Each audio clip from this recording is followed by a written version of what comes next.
You always make such fast decisions.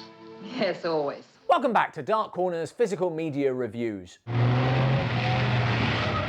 You really do need somebody to look after you. Another legacy release from Hammer's exclusive years this week, Whispering Smith hits London. Steve Smith. Huh? That's Whispering Smith.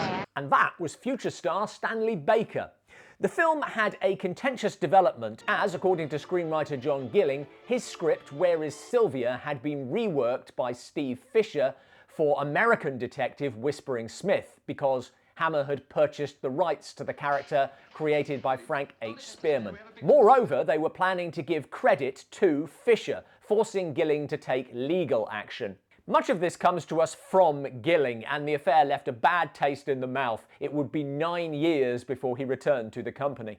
You can keep your whispering for someone else. Directed by Francis Searle, Whispering Smith Hits London is a fairly standard detective story with action, suspicious characters, and shades of film noir. It's a solid, well-made thriller, if nothing special. What does elevate it, as is so often the case with Hammer films, is the cast. Ricard Carlson, a few years before he would star in The Creature from the Black Lagoon, is the US lead favoured by Hammer at the time. These Americans, really. Rona Anderson had recently played Alistair Sims' lost love, Alice, in the excellent Scrooge, and here manages to be more than just the love interest. Hammer's future Phantom Herbert Lom is an insidious bad guy. And his Ladykillers co-star Danny Green gets a memorable cameo. Just call me Cecil. There's a brace of other recognisable British actors, but I've got to give special mention to Greta Gynt. Don't look now, but your jaw's hanging. Whom regular viewers will recognise from Sexton Blake and the Hooded Terror, opposite Todd Slaughter. If this is your idea of giving me a thrill, I'm afraid it's a very poor one. She also appeared in The Dark Eyes of London with Bela Lugosi and seems made for this sort of film and this sort of role. But I'm not a good girl, Steve. Carlson and Gynt work well together, and the film wisely allows her to be his fatal flaw, rather than just the infallible detective, which is always so boring. Also worth mentioning, this is a rare Hammer film that name-checks the company's home. She left him at a small bungalow near Bray-on-Thames. And is partly set in its environs. Which is perhaps why amongst the extras is included The Village of Bray, a documentary travelogue made by Exclusive, all about the place that would become Hammer's spiritual home. Okay, well, I sometimes think that people think we overpraise the Hammer releases, but I really don't like this cover. Particularly, you've got the American poster on the back, which I think is better, and the British poster, which I don't have on here, is good as well. And indeed, that's the same image, but to be honest, I would prefer that. I prefer that to be on the cover. I think it looks better. I mean, it's a composite image. It's not straight out of the film, but it's a nicer picture, I think. 2-disc set, the press book, and these things are all good. That's closer to the British poster. I always think it's fun to read, in the case of Herbert Lom in particular, because we know the career that he went on to have. I always love reading actors' biographies before they became famous, because you just get that sense of sort of like, oh, these people don't know what's going to happen, what is going to come next. And Lom, of course, is going to be quite a big star in his way.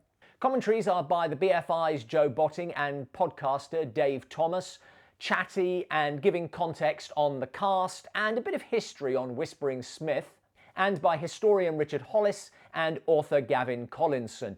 Equally good, but both commentaries do cover a lot of the same ground. In He's Got a Gun, noir film expert Chris Alexander highlights the qualities of Whispering Smith Hits London, a film he clearly loves, as a well-crafted detective B-picture, something at which Hammer was adept in this period. There's a featurette on Herbert Lom, a comprehensive introduction to a great actor, focusing on his frequent role as the suspicious foreigner. There's an interview with editor Alfie Cox, oddly terse interviewer, but career-spanning and detailed, and a featurette on the differing titles of UK and US releases and the different edits of the films, which, to be honest, is stretching what was always a very thin premise.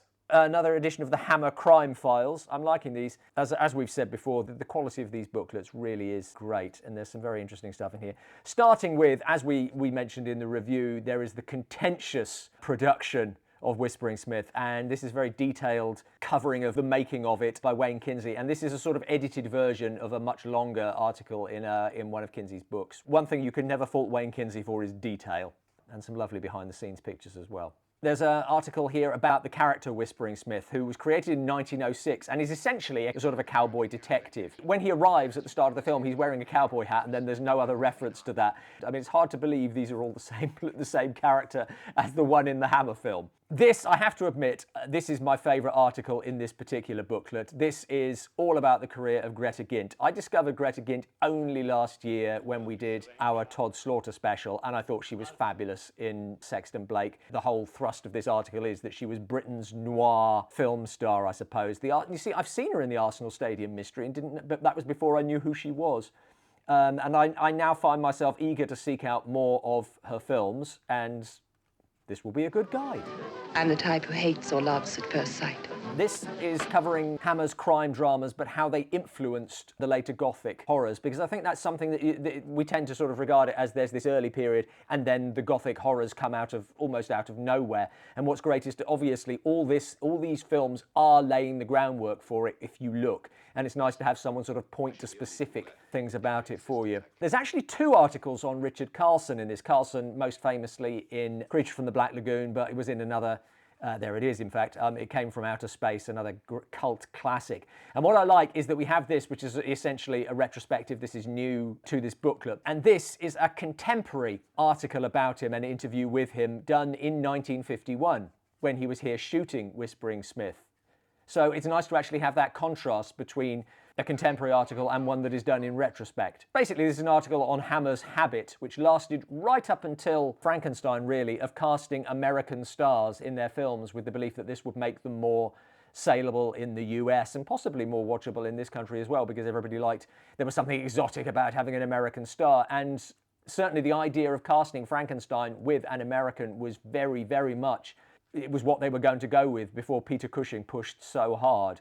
That was when things changed, and I think with the success of The Curse of Frankenstein, they realised they just didn't need an American star. It's another very strong booklet. It lacks what the last few have had, which I suppose you could say this lacks, is the interview with one of the backroom boys, which I do always enjoy, but there's so much else in here, and you've got an interview with Alfie Cox elsewhere amongst the extras, so I still think this is it's a very good package. It's a very interesting booklet, and yeah, very pleased. Although I think we're all waiting on the classic horrors to get their big releases, this type of film continues to show how Hammer/Exclusive knew what they were about when it came to crafting superior supporting features. They are precision made, but don't feel machine made. There's always something distinct about them.